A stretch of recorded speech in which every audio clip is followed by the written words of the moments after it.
안녕하십니까. 행복한 아침 이재용입니다. 안녕하세요. 정예인입니다. 오늘은 11월 3일 금요일이고요. 건강 챙겨보는 건강 구독 준비해놨는데 요즘 날이 스산하잖아요. 네. 그래서 더 건강 각별히 주의를 좀 해야 되겠습니다. 네, 건강 구독 살펴보기 전에 오늘 날씨부터 전해드리겠습니다. 마지은 기상캐스터 안녕하세요. 네, 안녕하세요. 마지연입니다. 오늘은 중부를 중심으로 가을비가 내리겠는데요. 외출하신다면 우산 꼭 챙겨주시고요. 돌풍과 벼락, 쌀락 우박에도 유의하셔야겠습니다. 네, 비가 내리고 나면 날이 더 쌀쌀해진다고 하는데요. 오늘 날씨와 함께 주말 날씨까지 전해주세요. 네, 비는 오늘 새벽 수도권 북부에서 시작이 됐습니다. 오전에는 그 밖에 중부로 차차 확대되겠고요. 오후에는 호남 곳곳에도 비가 내리는 곳이 있겠습니다. 내일까지 남해안과 제주에는 최대 50mm의 비가 예상되고요. 그 밖에 강원과 영남에는 최대 40mm, 그리고 그 밖의 지역에는 5에서 20mm가 예상됩니다. 오후까지 영동에는 매우 강한 바람이 불겠습니다. 순간풍속 초속 25m 이상이 되겠는데요. 그 밖에 전국 곳곳에도 바람이 강하게 부니까요. 시설물 관리 잘해주시기 바랍니다. 한낮에는 서울 21도, 대전 24도, 대구 25도가 예상되는데요. 일교차가 큰 남부 내륙에는 안개도 짙게 끼겠습니다. 이번 비는 월요일까지 길게 이어집니다. 특히 일요일부터는 강한 비바람이 예상되니까요. 안전사고에 철저히 대비하시기 바랍니다. 네, 다음 주에 비가 그치고 나면 찬 공기가 유입될 텐데요. 아침 기온이 5도 안팎까지 떨어져 쌀쌀하겠습니다. 미리 따뜻한 옷 꺼내 드시기 바랍니다. 지금까지 날씨였습니다.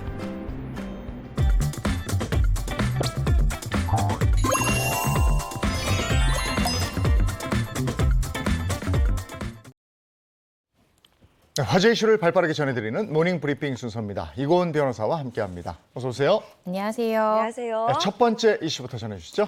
네, 첫 번째 이슈, 엄마의 난동입니다.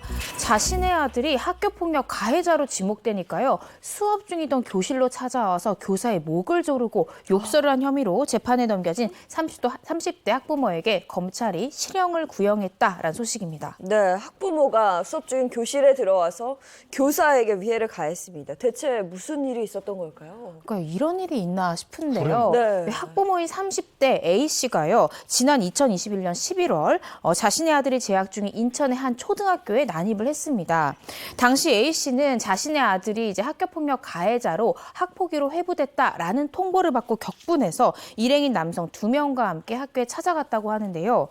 이 학부모 A씨는 수업 중이던 교사 B씨의 목을 조르고요. 교실 밖으로 강제로 끌어내려고 하는 과정에서 욕설과 함께 당신 교사 자질도 없다.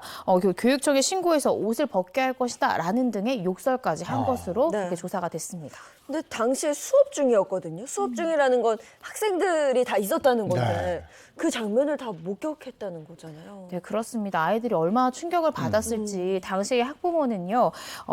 교실에서 이를 지켜보던 초등학생 10명에게도 우리 애를 신고한 게 누구냐라고 소리를 질러서 이 아이들에 대한 정서적인 학대 혐의까지도 받고 있습니다. 인천교사 노조에 따르면 이 학부모 A씨는요. 이 아동학대와 쌍방폭행으로 무고하기도 했다라는 주장이 나오고 있습니다. 법조계 등에 따르면 지난 24일 이 열린 결심 공판에서 검찰은 상해 등 혐의로 기소된 이 학부모 A씨에 대해서 징역 2년의 실형을 구형했습니다. 그 아들이 학폭 가해자였다는 거잖아요. 네. 그 어머니의 그 아들인 거예요, 지금. 이게 무슨 짓입니까? 학교에 난동을 부린 거 아니에요. 이거는 정말 일그러진 학부모죠. 그럼요. 말이 안 되는 이건 얘기죠. 말이 안 되는 네. 얘기가 벌어졌습니다. 다음 이슈 전해주시죠. 네, 두 번째 이슈, 마약 문화입니다. 이 배우 이성균 씨가 마약 투약 혐의로 입건되면서 국내 팬들의 비난이 쇄도하는 가운데 외국 팬들은 오히려 정반대의 반응을 보이고 있어서 화제가 되고 있습니다. 네, 국내 정서와 달리 외국에서는 이 마약을 바라보는 견해가 좀 다르다는 게 느껴지는데요. 네. 자세히 좀 전해주세요. 네, 이 이성균 씨 같은 경우에는 영화 기생충 등으로 이 배우로서의 입지를 탄탄하게 다지고 있었습니다. 그런데 이성균 씨가 마약을 투약한 혐의로 형사 입건되면서 상당히 큰 충격을 안겨주었죠. 특히 평소 반듯하고 가정적인 이미지였던 이 씨의 마약 투약 혐의에 많은 국내 팬들이 등을 돌린 상황인데요. 그런데 이 해당 사건을 접한 대다수의 미국 네티즌들은 마약 투약은 그렇게 큰 잘못이 아니다라는 반응을 보이고 있습니다.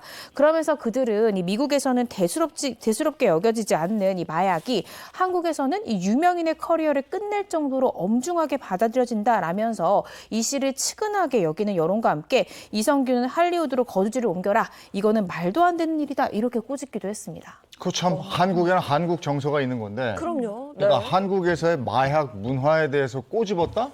이 꼬집을 일인가 싶어요. 그러니까요. 근데 미국 네티즌들은요, 네. 이 한국이 마약에 대해서 좀 너무 예민하게 반응한 거 아니냐라는 식의 반응을 보이고 있습니다.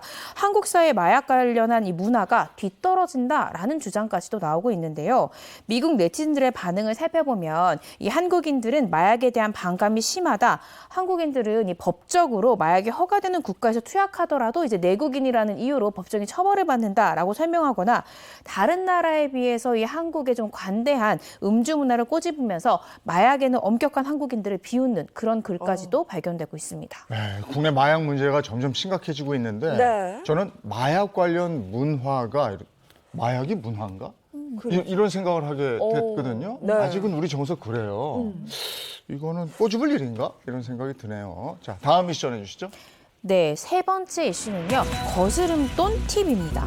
손님에게 거슬러줄 돈이 부족하자 거스름돈은 그냥 팁으로 달라라고 했다는 이 한 자영업자가 손님과 마찰을 빚었다라는 사연이 알려지면서 논란이 되고 있습니다. 네, 거스름 돈이 부족하자 그냥 팁으로 생각해 주세요라고 자영업자가 손님에게 먼저 말을 했다는 거죠. 네, 그렇습니다. 이 사연이요. 한 자영업자 커뮤니티에 네. 요즘 사람들은 정이 너무 없네요라는 제목의 글이 올라오면서 알려졌습니다. 이 자영업자인 글쓴이는 직접 이제 손님에게 배달을 가게 됐다고 하는데 당초에 이 카드 결제하기로 했던 손님이 갑자기 현금 결제를 하겠다고 해서 준비해 갔던 이 거스름 돈이 좀 부족하게 됐다고 합니다. 그러자 이 자영업자가 손님에게 그냥 팁이라고 생각하고 거스름 돈을 나에게 달라 이렇게 했고 이 손님이 좀 불만을 표시하면서 계좌이체 해드릴게요라고 하니까 요즘 누가 계좌번호를 외우고 다니냐며 이 고작 몇천 원 가지고 구질구질하다 앞으로 이 손님의 주문 안 받을 거다라면서 불만을 토로했습니다. 야, 이 거스름돈이 부족하니까 그걸 팁으로 생각해라. 네. 그거는 이 사람이 할 얘기는 아니죠. 네. 앞에서 그럼요. 하면 고맙습니다 해야 될 일인데 네. 이상하네. 그러니까 이 글을 본 다수의 네티즌들도 네. 같은 반응이었습니다. 아니 팁을 강요하는 건 좀 잘못된 거 아니냐라는 반응들이 많았고요. 거스름 돈이 부족한 것까지 손님이 헤아릴 이유가 있냐. 이 배달 갈 때 카드 리더기랑 현금을 모두 지참하고 다니면서 대처하라 이런 조언까지 했습니다. 이 같은 반응의 글쓴이는요. 옛날엔 정이 넘쳤는데 공감해주는 분들이 없다니 세상이 각박하다면서 오히려 네. 억울해했습니다. 예. 네. 이거 팁은 선택사항이지 의무사항이 아니에요. 강요할 수 없죠. 네, 그렇죠. 다음 미션 해주시죠. 네, 네 번째 이슈는요. 축의금 적정선입니다. 축의금 적정선 어느 정도라고 생각하세요? 글쎄, 또 이게 대상이 누구냐에 따라 또 그렇죠, 다르고. 이게 천차만별이에요. 그 관계에 따라서도 네. 다르고. 근데 보통은 받은 만큼 어. 적어도 그 정도 이상으로 생각을 많이 하잖아요. 네, 그렇습니다. 이 한 가지 사연이 알려져서 논란이 되고 있는데 이 호텔에서 결혼한 지인에게 내가 결혼할 때 받은 액수랑 동일한 축의금 10만 원을 축의금으로 줬다가 서운하다, 아쉽다라는 소리를 들었다라는 사연이 알려지면서 축의금 적정선에 대한 논란이 불거지고 있습니다. 근데 그 중간에 그런 문제가 좀 생기는 것 같아요. 호텔에서 결혼했다고 하잖아요. 호텔에서. 그러니까 그 호텔에 내가 밥값을 뭐 이런 생각까지 하니까 네. 이제 그런 문제들이 좀 나오는 아니 게 근데 아닐까 싶어요. 호텔이야 뭐 내가 정하라고 그랬어? 그분이 정한 거잖아요. 네. 맞습니다. 오. 이 사연을 좀 살펴보면 지난 1일 한 온라인 커뮤니티에 올라왔는데요. 이 C씨가 코로나19가 대유행하던 때에 일반 식장에서 결혼을 했는데 당시 결혼식장에서의 식사가 금지되면서 하객들에게 답례품으로 대신했다고 합니다. 그런데 이 최근 지인인 D씨가 호텔에서 결혼을 하게 되면서 C씨는 DC가 줬던 축의금이랑 동일한 액수인 10만 원을 이 DC 결혼식의 축의금으로 줬다고 해요. 그런데 이 결혼식 이후에 CC는 다른 친구로부터 DC가 이 축의금 때문에 좀 서운함을 느낀다라는 얘기를 전해 듣게 됩니다. 그러면서 얘기를 들어보니까 식대가 비싼 호텔에서 결혼을 했고 또 결혼식장에 못 왔던 친구도 20만 원을 냈는데 10만 원 준 건 좀 너무하지 않냐라는 말을 아는 지인을 통해서 듣게 된 거죠. 여기는 축의금을 제법 내는 친구들이네. 그러니까 오지 않나는데 20만 원을 그러네. 주고. 그 친구 사이에 축의금 적정선에 대해서 서로 이견이 있었던 거잖아요. 맞습니다. 이게 각자 입장이 다른데요. CC 입장을 좀 들어보면 받은 만큼 했기 때문에 이건 예의에 어긋나는 것은 아니다. 그리고 결혼식장을 어디로 할지는 본인의 판단이지 내가 축의금을 그래서 더 낼 이유는 없다. 이렇게 설명을 했고요. DC 입장은 이제 난 호텔에서 결혼식을 치렀고 이 CC 같은 경우에는 결혼식에서 식사를 제공하지 않았는데 이 10만 원이 동일한 가치라고 할 수는 없다. 또 이렇게 입장을 밝혔습니다. 해당 사연을 접한 누리꾼들의 반응을 좀 살펴보면요. 이 호텔에서 결혼하는 거는 본인들 의지인데 왜 하객들이 더 부담해야 되냐. 또 결혼식 답례품도 뷔페 금액만큼 비싸다라는 반응을 보였습니다.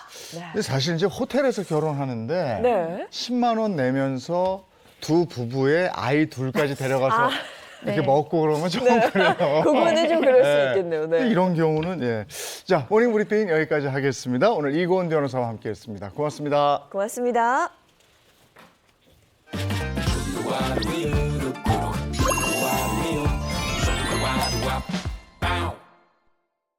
예인 씨는 늘 건강하니까 네. 그 건강을 지키기 위해서 평소 생활 습관 요거는 꼭 이렇게 해야 되겠다 하는 게 있습니다. 저는 요즘의 목표는 네. 이제 배달 음식을 좀 줄이고 채소를 많이 먹자라는 생각을 하는데 이게 생각처럼 잘 되진 않더라고요. 예, 네. 항상 다이어트는 내일부터고 네.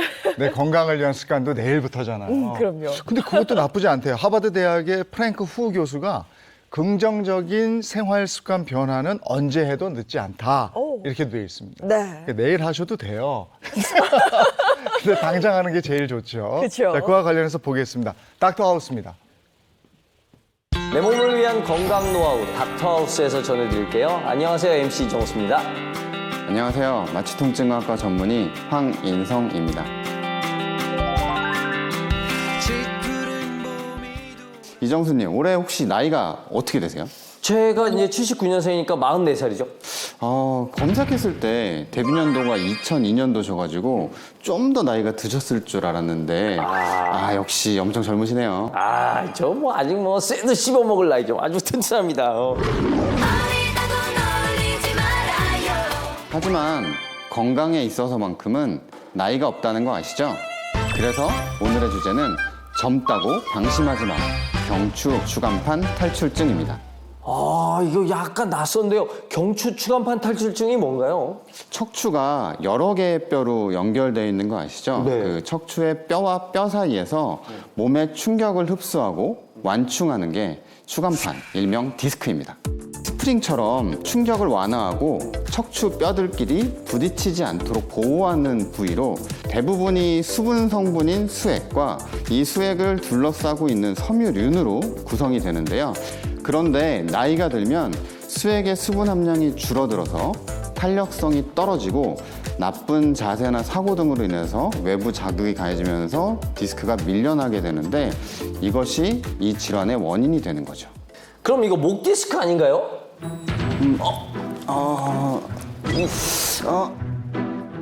정답입니다. 디스크 문제다 보니 흔히 목 디스크라고 부르죠. 그렇군요. 목 디스크 증상이 어떤 게 있습니까? 지속적인 목 통증과 함께 목을 움직이기가 어려워지고요.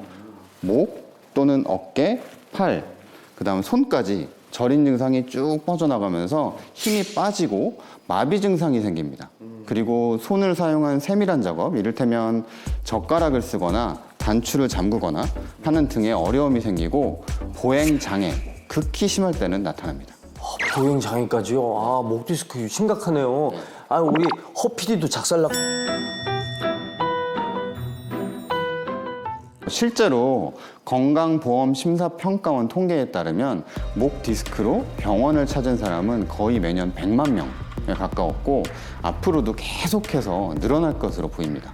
아니 대체 목 디스크 환자가 왜 자꾸 이렇게 늘어나는 걸까요?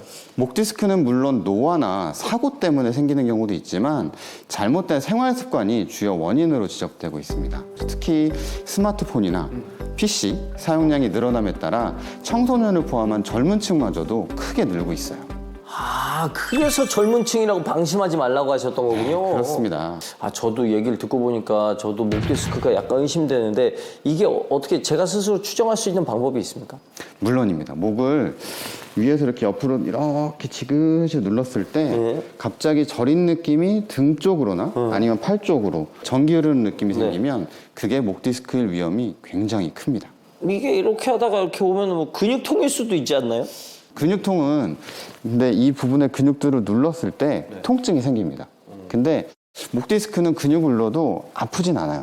그리고 근육의 뭔가 깊은 곳에서 통증이 나타난다. 이렇게 표현들을 많이 하십니다. 그리고 딱 한 지점을 정하기가 어렵고 범위가 아픕니다. 그리고 목 디스크는 또 어깨 질환과도 감별이 필요한데 어깨를 돌리거나 이렇게 움직일 때 이럴 때 통증이 있으면 이거는 목 디스크가 아닌 어깨에 문제가 있는 거고 그렇지 않을 때는 목 디스크에 문제가 있는 겁니다. 그렇군요. 목 디스크라면은 어떻게 치료를 할 수 있을까요? 목 통증이나 팔 부분에 방사통이 있는 경우에는 초기에는 약물 치료, 물리 치료, 운동 치료와 같은 보존적인 치료를 할 수가 있고요. 그래도 증상이 호전이 없으면 주사 치료를 시행할 수가 있습니다. 주사 치료 중에 가장 대표적인 것이 신경 차단술인데요. 통증을 유발하는 주변 조직에 약물을 투입해서 신경 부위의 염증과 통증을 줄이는 방법이고요. 특히 경막 외 신경 차단술을 진행할 수 있습니다. 그 이름도 긴데요. 그 말씀하신 건 어떤 치료법인가요? 신경을 감싸고 있는 경막 외 공간에 직접적으로 주사로 약물을 주입해서 신경으로 서서하게 스며들어가게 하는 방법이고 최근 많이 활용되고 있습니다. 그래도 낫지 않고 목의 통증이나 팔의 방사통이 더 심해지는 증상을 보이는 경우에는 최후의 방법으로 수술까지 고려해 볼 수도 있겠습니다. 선생님 어디서 듣기로는 이게 목 스트레칭을 이렇게 쭉 하면은 이게 좀 좋다 그러는데? 땡! 그렇지 않습니다. 목을 앞으로 숙이는 스트레칭을 과하게 하면 디스크 앞쪽에 부하가 가해져서 디스크가 바깥쪽으로 빠질 수 있어요. 그러면 증상을 더 악화하게 만들 수 있죠. 그럼 예방할 수 있는 올바른 방법이 뭘까요? 목 디스크를 예방하기 위해서는 평소 생활 습관이 가장 중요합니다. 목을 굽힌 자세로 장시간 스마트폰을 하거나 PC를 하거나 하는 것을 피해야 되고요. 평소에 복근 운동 등을 많이 해주면 좋고 밴드 같은 걸로 당기는 운동들을 해서 등 근육을 키워주면 그게 가장 좋습니다. 틈틈이 스트레칭을 하실 때는 최대한 부드럽고 천천히 해주시는 게 좋아요.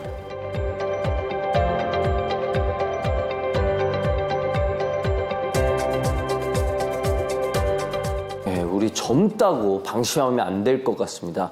경추 추간판 탈출증에 대해서 제대로 설명해 주신 우리 황인성 선생님 감사합니다. 감사합니다. 지금 여러분은 건강 노하우를 전해드리는 닥터하우스와 함께하고 계십니다. 이번엔 외과 선생님을 모셨습니다. 안녕하세요. 외과 전문의 신성환입니다. 선생님 다음 주제 뭘까요? 이정수님 축하드립니다. 1위 하셨어요. 뭔가 와 나 1위 했다 1위 뭔가요 이거? 네, 말씀하신 것처럼 무언가로 인해 1위를 한다는 것은 정말 기분 좋은 경험이에요. 그렇죠. 그러나 여기에 악몽 같은 1위도 있습니다. 그래서 이번 주제는 국내 여성암 1위 유방암입니다. 무척이나 안타까운 일인데요. 그러면 정체부터 좀 알려주세요. 네, 일반적으로 우리 몸의 정상 세포는 필요한 만큼 자랍니다. 그러나 세포에 어떤 이상이 생겨 무제한으로 자라는 조직을 악성 종양이라고 하죠. 다시 말해 유방암이란 유방 내에 생긴 종양이 유방 밖으로 퍼져 생명을 위협할 수 있는 악성 종양으로 보통 젖줄이라고 부르는 유관과 젖샘인 유방 소엽의 상피 세포에 생깁니다.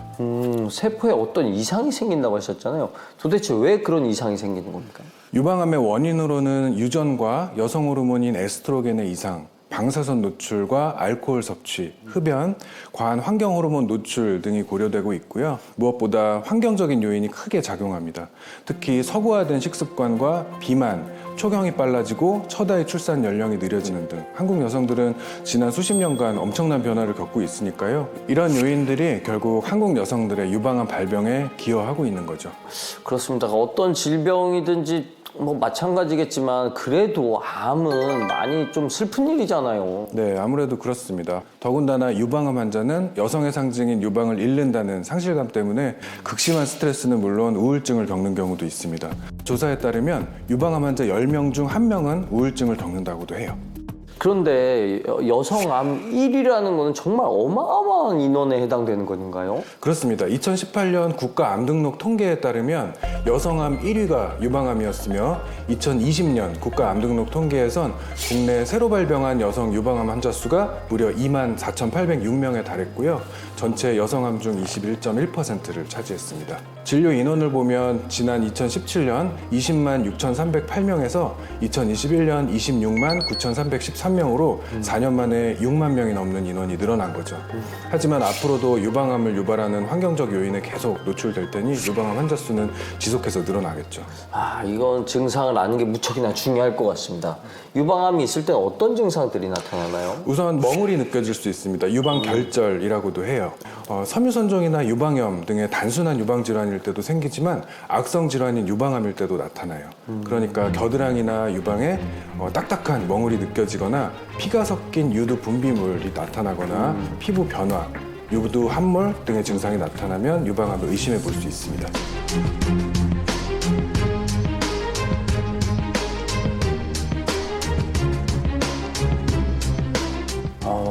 제가 딸 키우는 아빠라서 오늘 관심이 굉장히 많은데, 그러니까 그 결절과 피 분비물 이런 게 있으면 유방암 증상이다. 이거 꼭 메모해 놔야겠습니다. 하지만 이런 증상이 있다고 반드시 유방암인 건 아닙니다. 반드시는 아니군요. 네, 대부분은 양성병변, 즉 유방암이 아닌 혹이 많고 반대로 유방암 초기 단계에는 증상이 없는 경우가 많기 때문에 의심 증상이 있는 경우는 정확한 검사가 필요하고 증상이 없는 경우도 정기 검진과 예방이 중요하죠. 그러면은 유방암 검진은 어떻게 받습니까? 한국유방암학회에 따르면 35세 이상은 2년에 1회 의사에 의한 검진을 권고한다고 되어 있어요. 40세 이상일 때는 1, 2년에 1회 유방 촬영술과 의사 검진, 집안에 유방암 내력이 있는 고위험군은 유방 전문의와 상담을 통해 어릴 때부터 검사를 시작하거나 MRI 같은 정밀 검사를 해야 합니다. 이런 검진을 통해서 의심되는 소견이 보이면 유방 초음파 등 필요한 추가 검사를 시행하고요. 그런데 제가 어딘가 듣기로는 유방 초음파 검사만 해도 된다고 그러던데 그건 맞죠? 땡, 그렇지 않습니다. 유방 초음파 검사는 유방 촬영술을 대체하지 못합니다. 초음파는 유방 촬영술을 보완하는 2차 검사라고 생각해야 해요. 그러면 치료는 어떻게 받아야 되나요? 유방암 치료법은 크게 국소치료와 전신치료로 나뉘는데요. 국소치료에는 수술과 방사선 치료가 있고 전신치료에는 항암화학요법, 내분비치료, 표적치료 등이 있겠습니다. 이게 또 유방암은 또 유전의 이유가 크다고 했는데 예방할 방법도 있겠죠? 우선 생활습관과 관련된 유방암 위험인자들을 교정하는 방법으로 유방암 발병 위험을 낮출 수는 있습니다. 특히 금주와 정상 체중 유지 등이 중요하죠. 그러나 유방암 발병 위험을 완벽하게 제거할 수는 없어요. 따라서 정기적인 건강검진을 통해 유방암 발병 여부를 확인하고 조기의 진단에 빠르게 치료받는 것이 무엇보다 중요하겠습니다.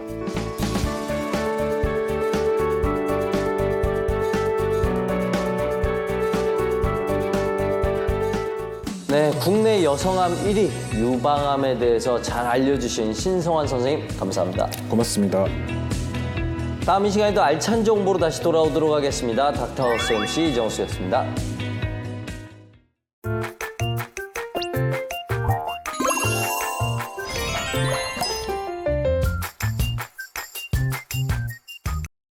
네, 맞춤 건강 영상과 함께 건강 챙겨보도록 하겠습니다. 건강 구독 시간입니다. 네, 건강 구독 가장 먼저 주치의 선생님들부터 만나볼까요? 서동주 흉부외과 전문의, 김대환 혈관외과 전문의, 그리고 차윤환 식품생명공학 박사 함께합니다. 어서 오세요. 네, 안녕하세요. 네, 반갑습니다. 또 모사원 한의학 박사, 한지민 내과 전문의도 함께합니다. 어서 오세요. 안녕하세요. 네, 우리 든든한 주치의 선생님들과 함께하는 건강 구독 시간인데 오늘 주제가 뭔지 건강 주제를 유추할 수 있는 영상이 준비되어 있거든요. 보여주세요.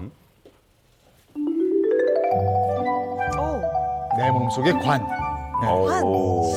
내 몸속의 관이라 내 몸속에 뭔가 흐르는 통로 뭐가 있을까요? 그럼 뻔하죠. 뭐 일단은 뭐 요즘 시절이니까 하는 게 호흡기관. 아니면은 뭐 피돌아다니는 혈관. 아니면 밥 먹고 지나가는 소화기관. 요 세 개 중에 하나 딱 아유. 관이 많이 있구나. 아, 예. 혈관만 생각했는데. 알겠습니다. 이게 맞을까? 두 번째 힌트 주세요. 제 두 번째. 3의 흐름이에요. 제3? 혈관이 아니고 일단 다른 곳인가 봐, 그러면. 네. 그죠? 우리 몸에 흐르는 여러 가지의 관이 있는데요. 오늘 얘기할 관은요. 한 번 정도 들어보셨을 겁니다. 바로 림프관. 림프관. 림프관. 네. 아, 림프관 뭐 굉장히 많이 들어봤죠. 저는 겨드랑이 쪽에 있다는 말 네. 들어봤고 목 여기. 그쵸. 뭐 이쪽 쇄골 이쪽에도 있고 뭐 림프관은 뭐 많이 들어서 알고 있습니다. 네, 맞습니다. 그런데 생각하신 것보다 림프관은요, 광범위하게 우리 몸에 퍼져 있습니다. 혈관 같은 경우에는요, 심장에서 나와서 동맥, 정맥 이런 거를 다 통해서 온몸을 돌고 또 다시 심장으로 돌아오게 되는데요. 림프는 눈으로 확인되지는 않지만 온몸을 돌면서 노폐물을 없애고 나쁜 세균을 제거하는 역할을 맡고 있어서 노폐물 처리장이라고 불리기도 합니다. 그래서 동맥, 정맥과 함께 우리 몸속 3대 순환계로 불리고 있습니다. 자, 오늘 림프에 대한 얘기 나눠볼 텐데 오늘 주제 확인해보고 더 자세한 얘기 나누겠습니다. 건강구독 오늘의 주제입니다. 내 몸 살리는 림프 순환법인데요.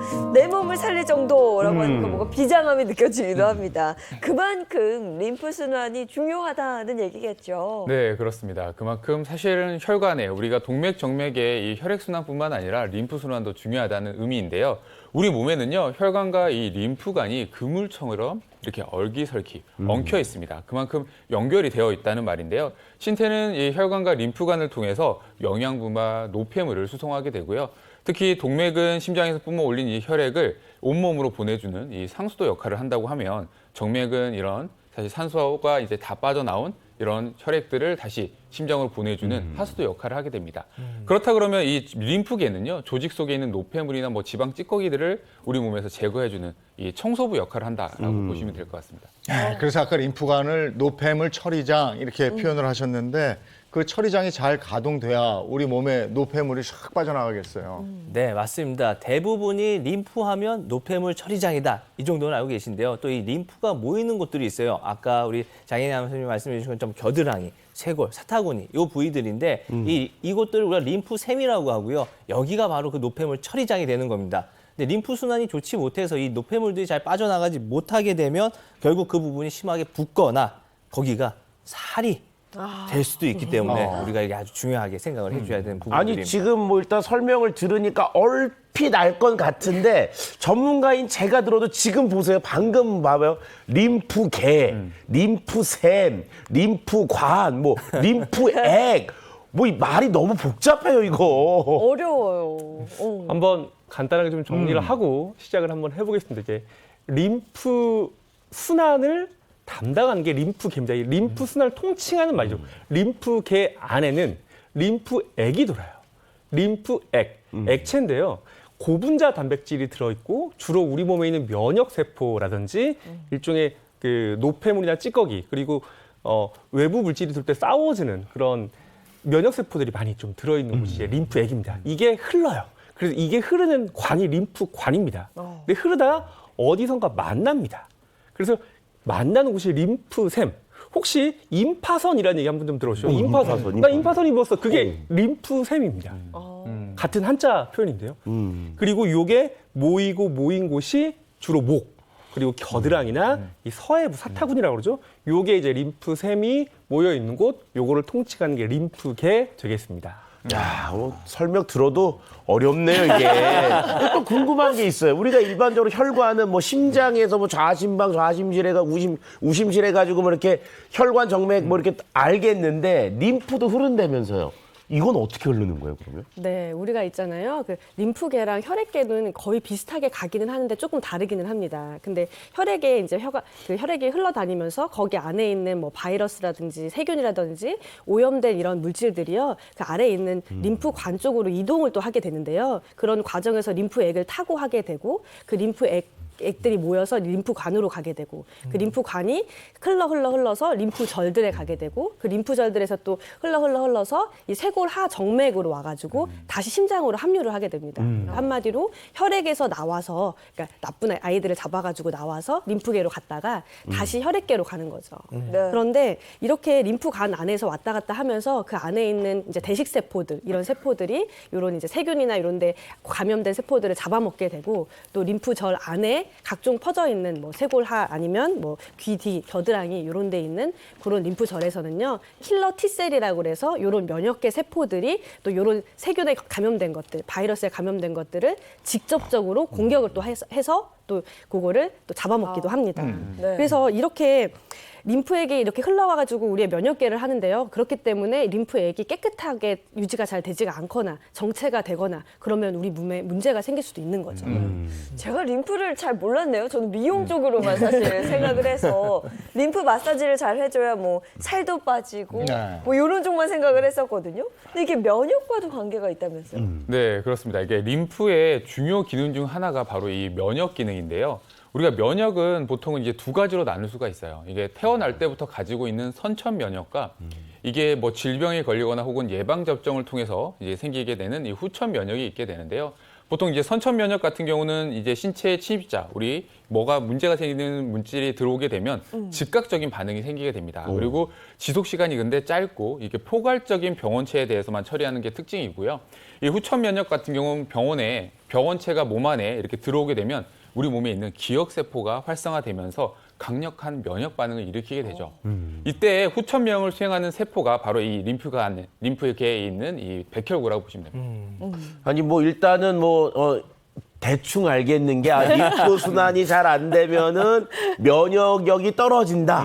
뭐 이런 건 알겠어요. 그런데 우리가 옛날에 아까도 임파선이나 림프샘이 부으면 이렇게 지금 몸이 안 좋고 면역력이 떨어졌다 그러는데 이것도 맞는 말인가요? 네, 그것도 다 맞는 말이고요. 그리고 일단 림프 하면 우리 말씀해 주신 것처럼 대부분 미용이랑 연관지어서 생각을 하게 되는데 그 이유가 첫 번째로 림파에 문제가 생기게 되면은 붓기 때문에 그렇습니다. 눈으로 딱 먼저 보이는 게 있다 보니까요. 근데 그 이유가 있는데 이게 림프가 잘 순환이 되지 않으면 이 조직액들이 흡수가 되지 않으니까 이 피하층에 머무르게 돼요. 그러니까 점점 쌓이면서 첫 번째로 이렇게 붓는 것처럼 나타나게 되는 거죠. 그리고 우리가 림프가 자꾸 안 좋으면 살이 찐다는 얘기도 나오게 되는데 그 역시도 이게 다 순환이 돼서 노폐물들이 처리가 돼야 되는데 이런 것들이 처리가 안 되다 보니까 안에 쌓이다 보면 마치 내장 지방처럼 켜켜이 쌓이게 되는 거죠. 근데 이 림프에 뭔가가 쌓이면 문제가 되는 게 얘가 없어져야 할 애들이 계속 안 없어지고 쌓이다 보면은 그 주위에 있는 조직을 누른다거나 사실 이 림프관이나 림프샘은 장기에도 많이 붙어 있거든요. 이 장기에도 눌러붙어가지고 이 장기의 운동을 오장육부의 운동을 좀 못하게 만들다 보니까 오장육부의 기능 역시도 떨어지게 되고 그로 인해서 면역력도 떨어지게 되는 것입니다. 네, 좀 더 추가 설명을 좀 드리자면요. 순환이 안 되면은 문제가 된다. 이거는 누구나 다 이해를 하셨을 겁니다. 근데 이제 더 큰 문제는 뭐냐면 이 림프라는 게 굉장히 끈적끈적해요. 혈액과는 다릅니다. 안에 이제 고분자 단백질이 들어있고 이게 되게 면역 세포들이거든요. 그래서 마치 지방이나 기름 덩어리처럼 보입니다. 그리고 림프관의 크기가 모세혈관보다는 좀 굵지만 가장 가느다란 정맥보다는 더 굉장히 얇거든요. 그래서 흐르는 통로마저 좁아요.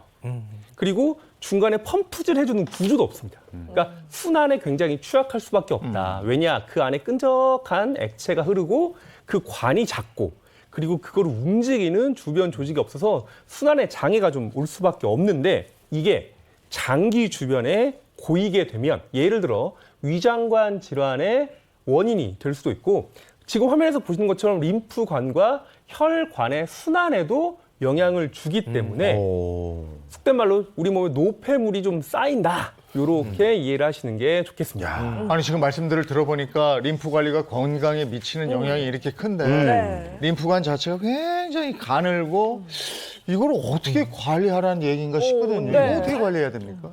네, 사실은요, 혈액 같은 경우에는 심장이 펌프질을 해갖고 온몸으로 이렇게 돌리잖아요. 네. 근데 이 림프관에 있는 림프액들은요, 그 주변 근육들이 이렇게 움직여갖고 움직이게 됩니다. 그래서 사실 정체가 많이 될 수밖에 없잖아요. 그래서 요거 관리를 하는 게 좀 잘 필요한데요. 그 방법은 오늘 구독 영상을 통해서 자세히 알려드리도록 하겠습니다. 네, 림프가 정체되지 않아야 한다는 이야기입니다. 내 몸 살리는 림프 순환법 어떤 방법이 있는지 자, 하나하나 살펴보도록 하겠습니다. 네, 림프 순환의 비밀 구독 영상으로 확인하겠습니다. 첫 번째 구독 영상 업로드해 주세요.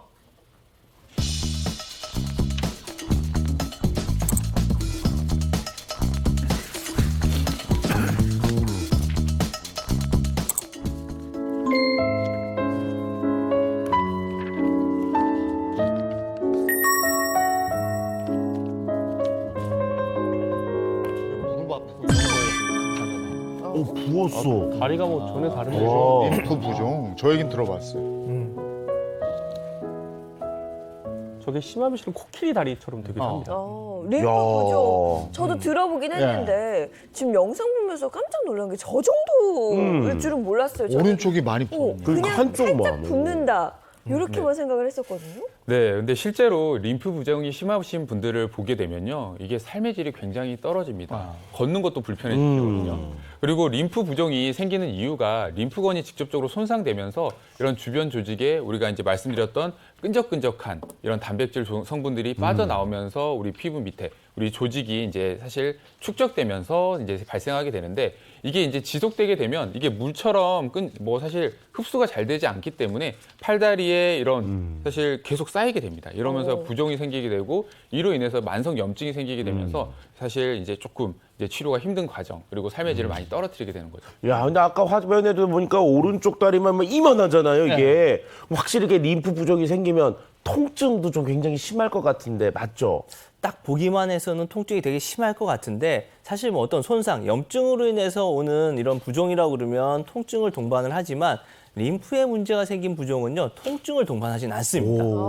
근데 또 붓기는 엄청 많이 붓거든요. 어느 정도까지 붓냐면 이 복숭아뼈가 원래 보여야 되잖아요. 복숭아뼈가 안 보일 정도로 우리가 흔히 코끼리 다리라고 하죠. 그 정도로 그냥 통통 붓게 됩니다. 그리고 또 림프에 문제가 생기게 되면 피부에도 점점 문제가 생기게 되는데 초기에는 약간 그냥 빨간색의 피부 거기다가 그냥 약간의 뭐 열감? 약간 그렇게 뜨겁지 않은 열감이 있는데 시간이 지나면서요. 이 피부가 두꺼워지고 각화증이 심해집니다. 그리고 반복적인 습진성 피부염, 피부 박탈이 발생하기도 하고 이로 인해서 발톱이 노랗게 변색되거나 늑막이 고이기도 합니다. 이 쑤시는 듯한 통증이나 사지가 무거워지는 듯한 느낌을 들기도 하지만 이 심각한 수준엔 이르지 않아서 사실 또 방치를 하게 됩니다.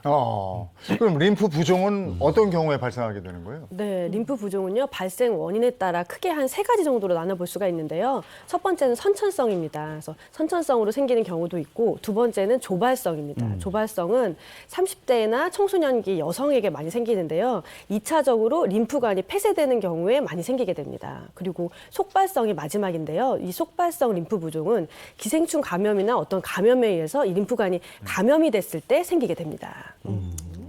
방금 원인에 따라서 림프 부종의 원인을 나눠 주셨는데요. 실제로 우리가 임상에서 가장 흔하게 겪는 림프 부종의 원인은 바로 수술입니다. 수술. 그 중에서도 아까 겨드랑이 얘기를 했는데 유방암 절제술, 유방암 수술인데요. 왜냐하면 유방암 수술할 때 겨드랑이 림프관을 암세포의 확인과 면역 반응 그리고 향후 치료에서 제거를 하는 경우가 흔하기 때문에 그렇거든요.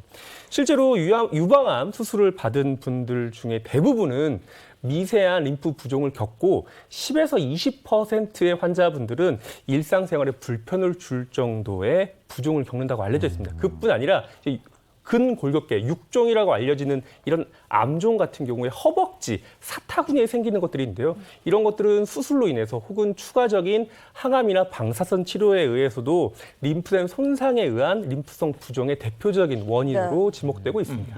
물론 수술로 인한 경우가 좀 흔한 경우다라고 하셨지만 림프 부종에 대해서 그래도 평소에 좀 잘 알고 있어야겠어요. 그러니까 어쨌든 핵심은 림프 순환이 잘 돼야 되는 거잖아요. 네. 그러니까 그 가는 관을 통해서 림프가 잘 흐르게 그렇게 만들어줘야 된다는 건데 림프 순환이 잘 안 된다. 이걸 알아챌 수 있는 방법은 뭐가 다른 게 있습니까? 네, 있습니다. 림프 순환 저하로 다음과 같은 증상이 나타날 수 있는데요. 그 첫 번째는요, 바로 아침 체중이 증가한답니다.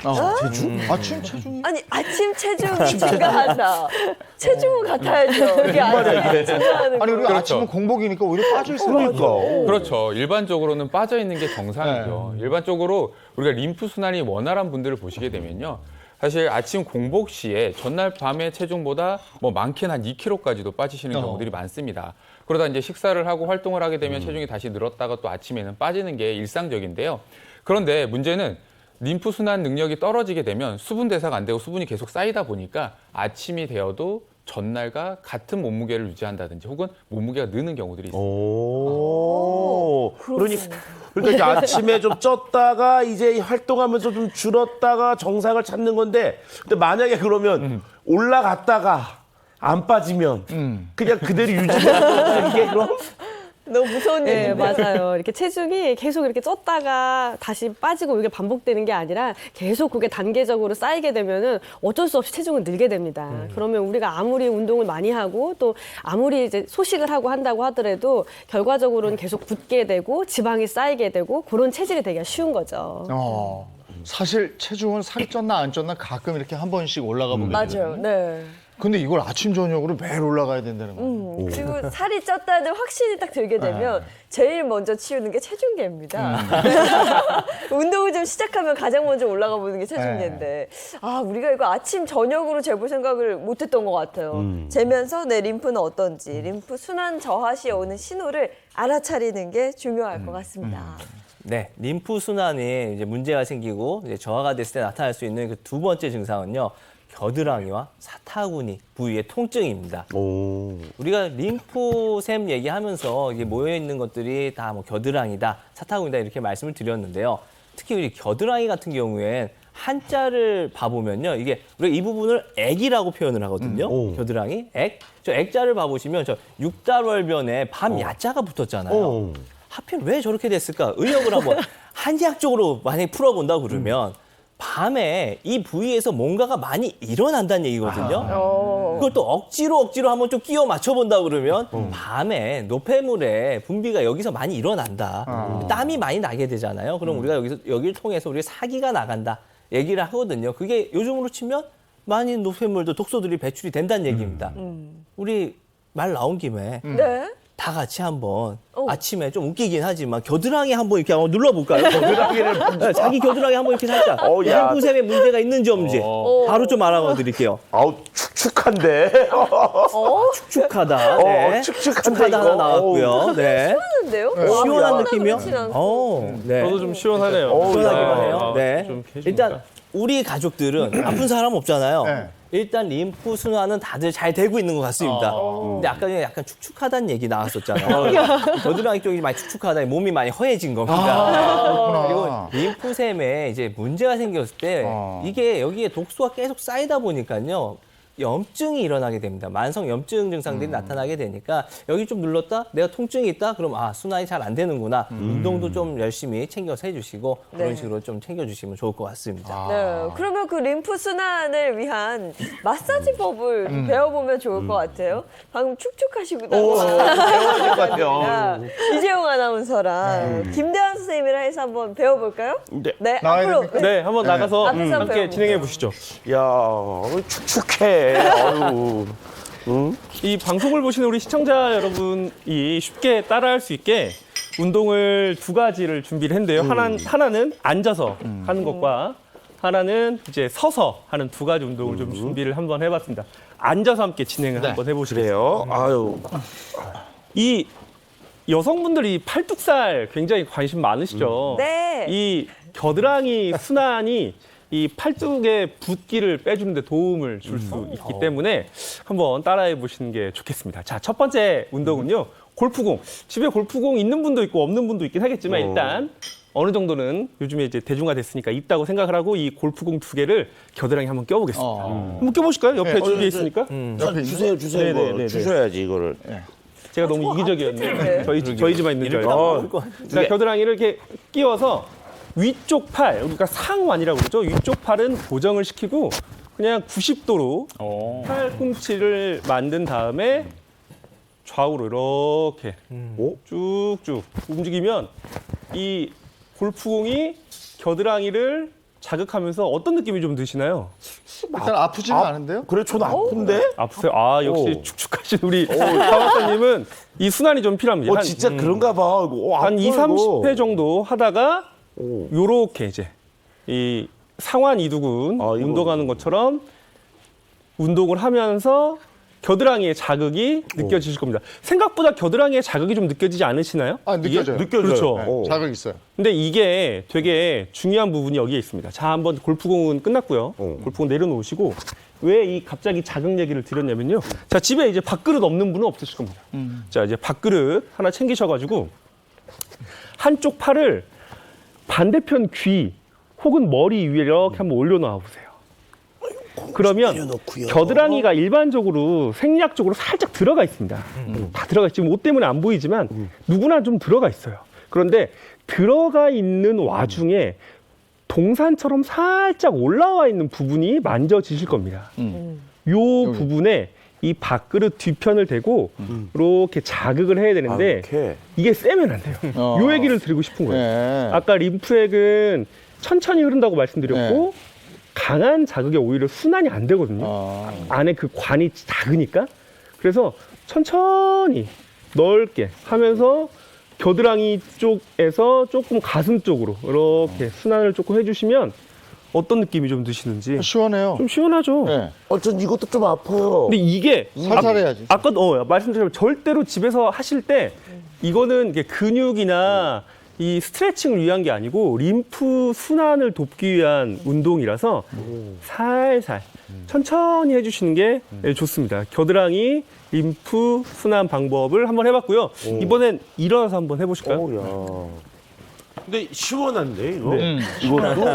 이 림프액은요 늘 접혀 있는 곳에 있죠. 팔과 몸통이 만나는 곳 그리고 다리와 몸통이 만나는 곳에 이제 위치를 하고 있는데요. 늘 접혀 있습니다. 아우 답답하죠. 우리가 서 있으면 이 사타구니, 이 서해부도 펴졌을 거라고 생각하는데 이게 착각입니다. 그래서 여기를 풀어줘야 돼요. 자, 의자 위에 다리를 올리는데 앞이 아니라 이렇게 옆으로 이렇게 올리세요. 상체를 앞에를 보고 다리를 옆으로. 아, 이렇게. 발은 앞을 보시고요. 발끝. 그리고 이 상태에서 앞이 아니라 옆으로 이렇게 가는 겁니다. 가지고 이 사타구니, 이 서해부를 늘려주는 거예요. 여기를. 어우, 시원해요. 네, 이게 시원하다. 어우, 시원하다. 이렇게. 아, 이게 펴지는 거구나. 네, 그러니까 서 있는다고 펴지는 게 아니고 심지어 요즘 현대인들을 대부분의 일상생활을 앉아서 하잖아요. 앉아서 하시는데 반대로 한번 가보실까요, 우리 타박사님도? 아유. 반대발도? 그러니까 앉아서 생활하는 사람들에게는 이게 굉장히 중요해서 우리 직장인분들 그 잠깐 쉬는 시간에 계단 같은 데 올라가셔가지고 그 회사 건물 계단에서 이렇게 다리 한 번만 슬쩍 하고 가셔도 이 사타구니 안쪽이 늘어나면서 순환을 돕고 이제 특히 이제 남성분들 굉장히 또 이 운동 필수다 생각하시면 또 좋겠습니다. 어떠십니까? 어떻게 좋아요. 이게 노폐물 한번 시원해. 쭉 돌려봤는데 아침에 좀 가벼운 좀 느낌이 좀 드시죠? 여기 시원하네요. 시원하다. 그리고 왜 춤출 때 뭐 둥글게 하면서 뭐 이렇게 그렇죠. 이렇게 쭉쭉 올려주는 것도 굉장히 어우, 야. 좀 되실 좋다. 겁니다. 알겠습니다. 시원했어요. 시원했어요. 네네. 좋았어. 네, 잘 배워왔습니다. 잘 배웠습니다. 축축함이 좀 사라진 것 같아요, 이제 좀. 시원해. 아니 이렇게 운동하면서 네. 만족해하시는 거 처음 본 것 같아요. 진짜 시원해서 아니 그쵸? 뭔가 그러니까 평소에 이런 쭉쭉 운동을 안 한 거예요. 맞아. 먼저 이거 다리를 올리고 이게 다리 찢기인데. 스트레칭을 좀 자주 해야 됩니다. 그러니까 그래서. 옛날에 태권도 할 때 하던 거예요. 태권도 하는 분들은 이거 림프 순환 문제 없겠는데. 계속 자극이 되니까요. 예. 자, 이래서 저희가 뭐 운동에 대해서 마사지법도 한번 배워봤습니다. 자, 그럼 림프순환 마사지 건강 챙기셨다면 이어서 다음 구독 영상 확인해 보겠습니다. 구독 영상 업로드 해주세요.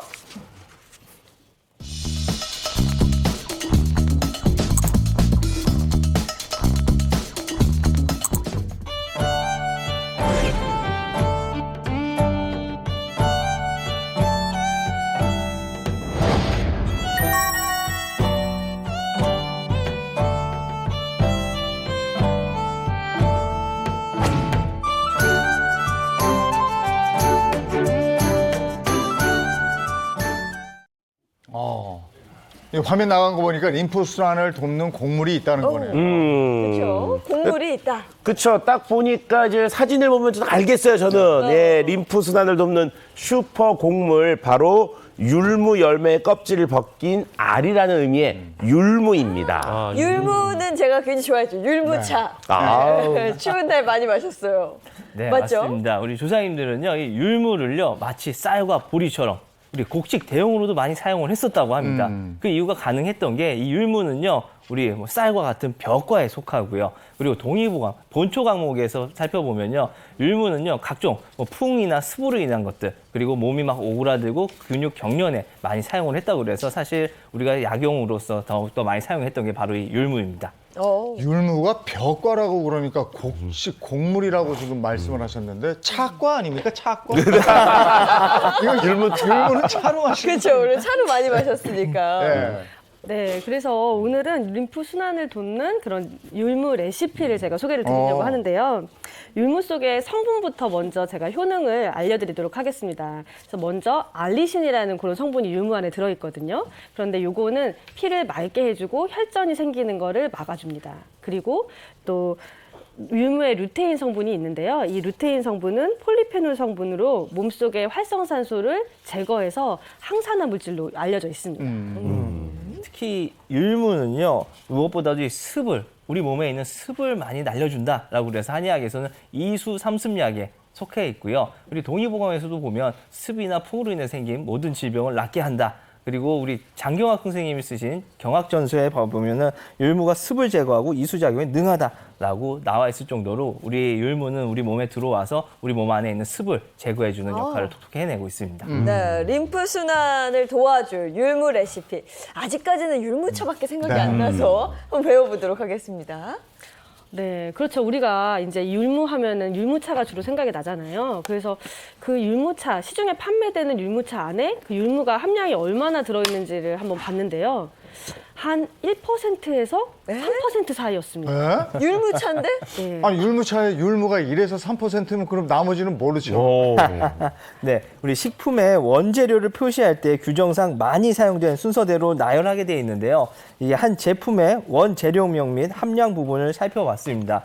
이게 가장 많은 것이요, 백설탕이었습니다. 네, 그 뒤로 백미, 분말, 또 우리가 흔히 프림이라고 얘기하는 크리마 S 등이 줄을 이었고요. 맨 뒷부분 쪽에 보면요, 율무는 2% 들어가 있다고 나와 있습니다. 그동안 우리가 이제 설탕 덩어리를 먹고 있었죠. 그러네. 그렇죠. 왠지 몸에 좋을 것 같아서 마신 것도 있는데 그럼 만약에 율무차를 그 100% 율무로만 끓이면 우리가 아는 맛과 그럴 많이 것 같아요. 다를 것 같아요. 네. 네, 그래서 제가 이제 율무를 거의 100%로 하는 그 율무차를 한번 준비를 해봤는데요.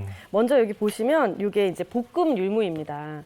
율무를 깨끗하게 씻은 다음에 체에 받쳐가지고 잘 이렇게 수분을 제거한 다음에 이거를 팬에 기름 없이 이렇게 볶습니다. 볶다가 이제 수분이 어느 정도 날아가게 되면 중불 정도에서 조금 더 볶게 되면 이렇게 색깔이 약간 갈색으로 될 정도가 되거든요. 그러면 이 상태에서 요게 이제 믹서기에 조금 넣고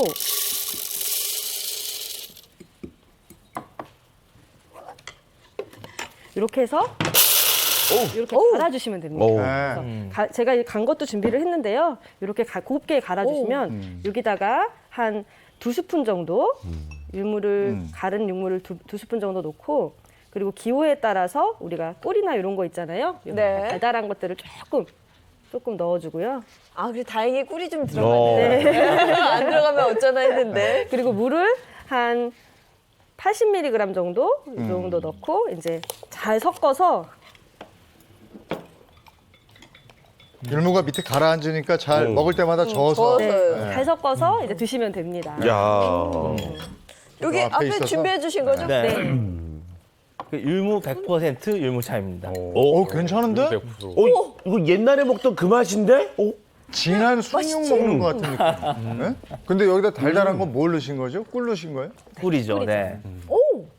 약간 맛있는데? 미숫가루. 그죠? 예, 미숫가루. 좀 네. 미숫가루 고소하고 느낌도 담백한. 있어요. 이거 좋아요. 네. 맛있는데요? 오. 지금 마시고 계신 것이 진짜 진정한 아, 율무차고요. 좋네요. 시중에서 먹는 것보다는 좀 덜 달 거예요. 네, 확실히 덜 달아요. 고소함이 있으니까 우리가 고소함을 가지고 좀 맛있다라고 말씀들을 하시는데 진짜 뭐 시중에서 내가 먹던 것처럼 좀 먹고 싶다, 좀 더 건강하게 챙겨 먹고 싶다 그러면은 우유나 두유에 타서 또 드시면 그래도 되겠다. 우유에 타면 더 맛있겠네요. 율무는 우리 몸에 들어와서 이 습을 말려준다고 그랬는데요.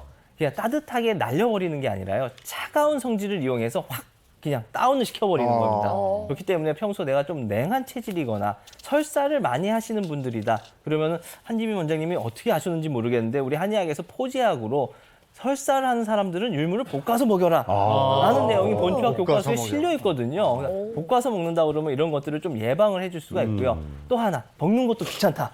그러면은 검은 깨나 검은 콩을 같이 곁들여서 드시면 되겠습니다. 검은 깨나 검은 콩은 우리 보신해 주는 식품이고 성질은 평이하고 약간의 따뜻함이 있다고 얘기를 하거든요. 그러니까 네. 음양의 조화가 서로 같이 잘 맞게 되는 것이죠. 네, 이 율무 100% 율무차 너무 맛있었습니다. 맛있었어요. 다음 레시피도 소개해 주세요. 네, 다음에는요, 이제 식사로도 즐길 수 있는 율무밥입니다. 그래서 율무밥. 율무 레시피 밥부터 지어보면은요, 먼저 율무를 밥으로 먹으려고 한다면요, 최소한 한 3시간에서 10시간까지는 요거를 불려주셔야 됩니다. 오래 걸리네요. 그리고 나서 그래야 이제 우리가 소화도 잘 되고 흡수도 잘 되기 때문인데요.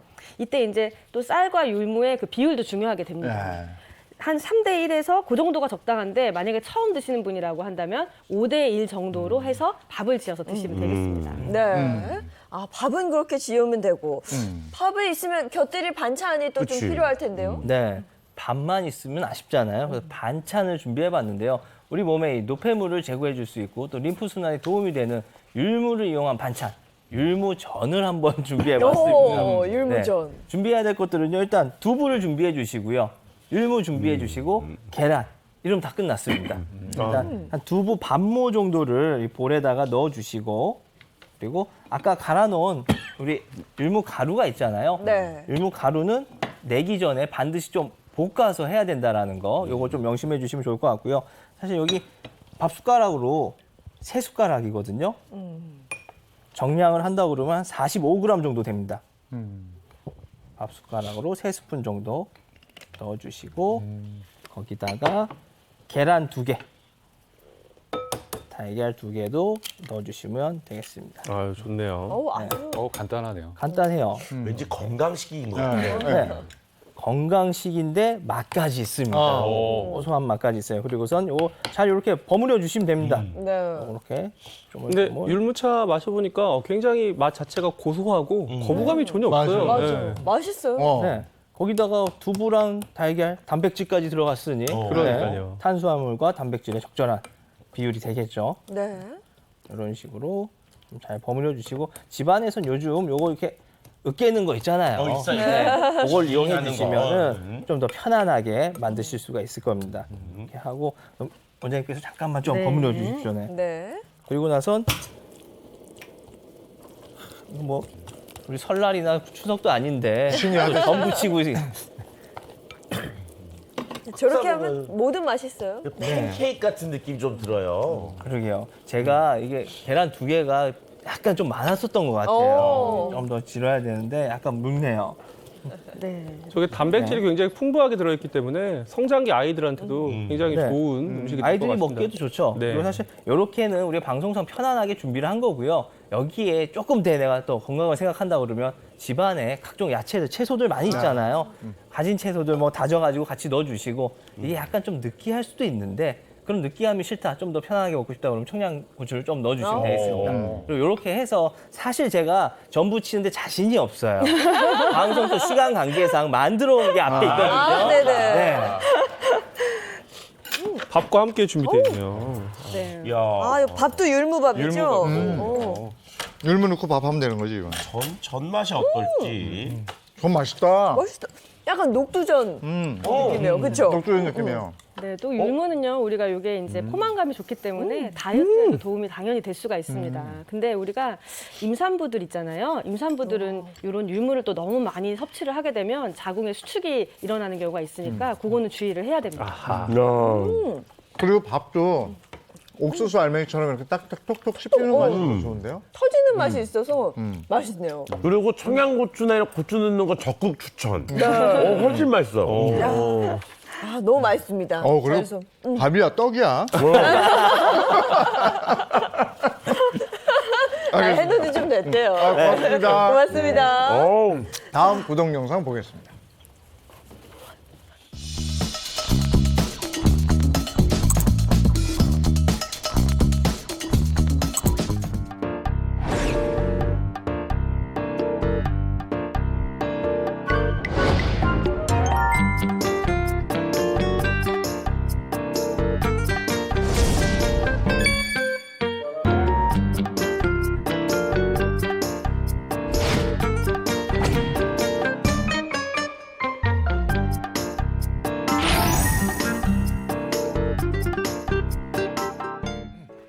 림프 순환이 정체되면 노폐물이 빠져나가지 못해서 살이 찔 수 있다. 이런 내용 우리가 배우긴 했습니다만, 아 정말 이 림프 순환이 그럼 잘 되면 다이어트에 도움을 주는 건지 그것도 굉장히 궁금한 부분이에요. 네, 지금부터 그 다이어트에 도움이 좀 될 수 있는지 도움이 됩니다. 왜냐하면요, 우리 몸에서 가장 중요한 게 바로 이제 순환이거든요. 순환. 근데 림프액은 아까 순환이 좀 어렵다고 하지 않았습니까? 심지어 나이가 들면 들수록 근육량이 감소하기 때문에 순환 능력이 더 떨어져요. 즉 근육은 운동을 통해서 손상이 되고 회복하는 과정에서 강력해지는데 순환이 안 되면 손상되고 그냥 회복이 안 되는 겁니다. 당연히 순환을 도우면 다이어트에도 도움이 될 수밖에 없죠. 그런 도움이 되는 운동법 한번 알려드리도록 해보겠습니다. 아니 그런데 지금 얼핏 얘기 들어보니까 이런 거잖아요. 노폐물이 자꾸 축적이 되고 그렇게 되면은 살찐다는 거잖아요, 지금. 그럼 정체가 되는지 쌓이는지 어떻게 알아요, 이거? 방금 굉장히 역시 샤박사님 중요한 말씀하셨는데요. 붓기가 살된다. 이런 얘기 한 번 정도 들어보셨을 겁니다. 실제로 의학적으로 부종이 살되는 게 있어요. 부종이 반복이 되면 염증이 끼고 염증이 끼면서 그 지방세포를 싸고 있는 섬유화 조직이 단단하게 되면 말만 들어도 살이 떨리실 겁니다. 셀룰라이트 들어보셨죠? 살이 옴폭옴폭 패이는 이 셀룰라이트가 지방을 싸고 있는 섬유세포가 딱딱해지면서 피부 밖으로 보이는 건데요. 이런 것들이 림프순환에 직접적인 영향을 받고 있다. 그래서 림프순환이 부종 빼는데 셀룰라이트를 예방하는데 정말로 도움이 될 수 있다 말씀드립니다. 아까 림프 마사지법에서는 이 순환을 돕는 데 집중이 돼 있었다면 네. 지금 다이어트를 위한 림프 이게 순환법? 이거는 좀 더 강도가 센가요? 어떤가요? 아닙니다. 림프 순환 방법들은요, 전반적으로 사실 좀 부드럽게 해주는 게 원칙이고요. 사실 세게 해주게 되면 오히려 림프에 손상을 입혀서 오히려 이 림프 순환에 방해를 주고 부종이 더 악화되는 경우들이 있습니다. 그래서 제가 지금부터 이 다이어트에 도움이 되는 림프 순환 마사지 방법을 쪽집게 강의로 이제 일타 강사. 네, 지금 이제 가을이잖아요. 네. 가을이고 이럴 때 좀 더 신경을 쓰셔야 되는데 예은님 씨님 이맘때쯤 되면 신체 부위 중 어느 곳에 살이 쪄서 가장 크실까요? 저는 그냥 시원하게 말씀드릴게요. 이맘때가 아니라 저 늘 이 팔뚝살. 네, 네. 물론 이렇게 말하면 무슨 팔뚝살이 있다 그래? 라고 생각하실 수 있겠지만 그냥 모든 분들이 다 그렇지 않을까요? 팔뚝살? 네, 그렇습니다. 이게 사실 보통 여자분들이 이게 옷 입을 때 옷태가 나야 되니까 팔뚝살에 굉장히 좀 민감하시고 예민하신 것 같아요.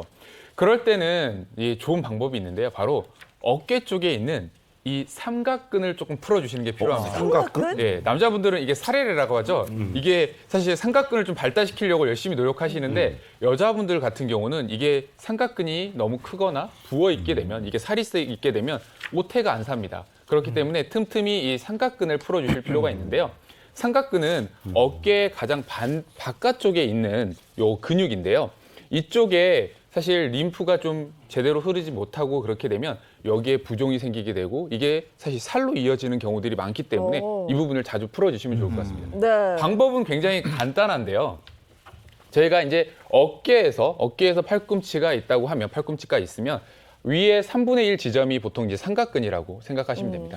그 부분을요 꼬집는다고 생각하시면 되는데 두 손가락 혹은 세 손가락으로 가볍게 마사지 하듯이 꼬집어 준다고 생각하시면 됩니다.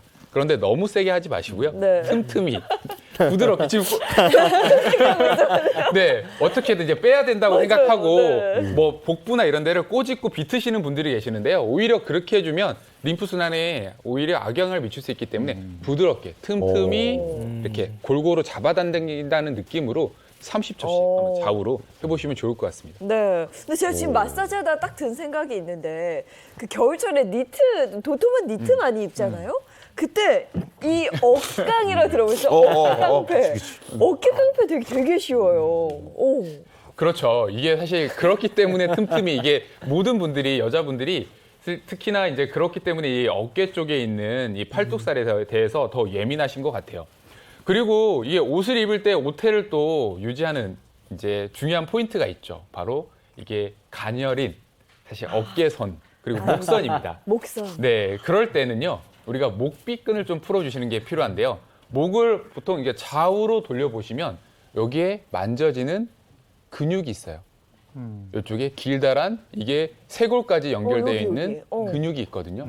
그 근육이 목비끈인데요. 보통 이제 흉쇄유돌근이라고도 많이 알려져 있는데요. 이 근육 자체가 목을 돌리거나 혹은 목을 좌우로 꺾거나 이럴 때 사용하는 근육입니다. 그런데 이 근육이 실질적으로 이게 계속 림프 순환이 안 되게 되면 림프가 굉장히 많이 있거든요. 림프 순환이 안 되게 되면 이 목이 조금 두꺼워 보인다든지 혹은 이 순환이 안 되게 되면 얼굴이 또 커 보일 수가 있습니다. 그렇기 때문에 틈틈이 이 마사지 박도 비슷해요. 두 손가락으로 가볍게 풀어주시는 겁니다. 근데 목에 힘을 준 상태에서 풀면 아프거나 제대로 마사지가 안 될 수 있기 때문에 조금 누워서 혹은 긴장을 푼 상태에서 가볍게 해주시면 좋을 것 같아요. 네. 이게 팔뚝에 이 삼각근 자극하는 거랑 비슷해요. 네. 중요한 건 이 세 손가락에 힘을 많이 주지 않고 네, 부드럽게 해주시는 게 포인트입니다. 네, 한번 여기 잡아당기고 팔 쪽 비틀고 목으로 넘어와서 이렇게 쫙 풀어주면 진짜 도움이 좀 근데 될 저는 것 하도 같습니다. 뻐근해가지고 안마 받으러 한번 갔더니 여기를 한번 이렇게 딱 잡았다가 탁 놓고 딱 잡았다가 탁 놓고 이런 거는 괜찮나? 그런 것도 마사지 방법 중에 하나니까 도움이 될 것 같습니다. 그 다음도 한번 배워볼까요? 네, 그 다음은 제가 좀 전에 우리가 김대한 선생님께서 골프공 마사지 말씀해 주셨잖아요. 제가 골프공을 이용해서 우리가 또 옆구리 라인이 중요하잖아요. 옆구리 라인 관리를 좀 해야 될 것 같으니까 지금 여기서 옆구리 라인을 관리를 하셔야 될 분이 우리 사박사님이신 것 같아서 같이 한번 해보시죠. 축해. 옆구리로 축해. 한번 일어서서 한번 해볼까요? 예. 일어서서 그 자리에 일어나서 골프공 2개만 가지고 하시면 됩니다. 그런데 2개를 가지고 스타킹에 넣어서 묶어주시면 되고요. 그리고 조금 매듭을 만들어서 고리를 이렇게 만들어주시면 좋을 것 같아요. 이렇게 고리를 만들어서 손에 끼우세요. 고리 끼요? 네, 손에 끼시면 자연스럽게 마사지 기계가 되는 거고요. 마사지 기계가 돼서 우리가 옆구리 있죠. 우리가 서해부나 이 배꼽 주변에 림프절들이 굉장히 많아요. 그렇기 때문에 그쪽으로 노폐물들을 보내준다라고 생각하시고 깊숙이 눌러서 위에서 아래로 위에서 아래로 쭉쭉 보내주시면 됩니다. 네, 쭉 지금 옷을 입고 있기 때문에 조금 미끄럽긴 한데 이거를 쭉쭉 그래서 배꼽 쪽으로 보내기도 하고 서해부 쪽, 사타구니 쪽으로도 보내기도 하고 그래서 뒤쪽도 해주시고요. 뒤쪽 다시죠. 뒤요? 네, 뒤쪽 뒷구리도 중요합니다. 뒷구리 잘 안 닿는데. 그래서 반대편도 좀 해주시고요. 반대편도 이렇게. 그러니까 이제 여기 전반을 다 이렇게 하면 된다는 얘기군요, 지금 이게. 근데 지금도 골프 마사지 해보시면 알겠지만 아프지 않으시잖아요. 이건 안 아파요. 네, 그렇기 때문에 이게 자극을 준다고 해서 너무 세게 해주는 것만은 답은 아니고요. 이게 세게 해주게 되면 림프관 자체가 굉장히 얇은 조직이거든요. 그렇기 때문에 그런 얇은 조직이 손상될 수 있으니까 이게 가볍게, 부드럽게 최대한 해주시는 게 포인트일 것 같습니다. 네, 고맙습니다. 야, 이 골프공이 효자인데 보니까 오늘은 집에서 좀 찾아봐야겠어요. 이렇게 연결해서 한번 이렇게 림프 마사지하는 거 될 것 같습니다. 네, 자 이렇게 저희가 마사지 방법까지 배워봤는데요. 저는 이제 마지막으로 모사 선생님한테 좀 궁금한 게 혹시 림프 순환에 좋은 혈자리 같은 것도 있는지. 네, 림프 순환에 좋은 혈자리 당연히 있습니다. 일단 림프는 한의학에서 보면 우리 혈기 진액 중에 진액 파트에 속하고요. 이 진액의 흐름을 좋게 해주는 혈자리 바로 이 쇄골 하방에 위치를 하고 역시 있고요. 이쪽이군요. 네. 오. 쇄골 하방에 있는 혈자리가 되겠습니다. 쇄골 딱 꺾이는 자리들이 있을 겁니다. 만졌을 때 만져줘요. 이렇게 커브 안쪽으로 손가락이 쏙 들어가는 자리가 있는데 이 자리를요 역시나 세게 하는 것이 아니고 이렇게 돌려주시듯이 이렇게 해준다 그러면은 이게 좋은 게 얼굴 쪽으로 가는 순환을 좋게 하기 때문에 얼굴을 축소해주는 혈자리다라고 얘기를 하고 있습니다. 아 그래요? 그걸 왜 이제 말씀해주셨어요? 처음에 알려주셨어야지. 알겠습니다. 오늘 알겠습니다. 우리 몸에 제대로 잘 작동을 해야 되는 림프에 대한 얘기를 나눠봤거든요. 림프관 순환 신경 쓰시기 바랍니다. 고맙습니다. 고맙습니다. 오늘은 지역별로 비 소식이 있네요. 네, 비가 내리고 나서 날이 훨씬 더 추워진다고 합니다. 감기 걸리지 않도록 건강 관리 잘 하셔야겠습니다. 좋은 하루 보내시고요. 저희는 다음 주 월요일 아침 7시 30분에 돌아올게요. 행복한 아침, 행복한 하루, 그리고 행복한 주말 보내십시오. 고맙습니다. 고맙습니다.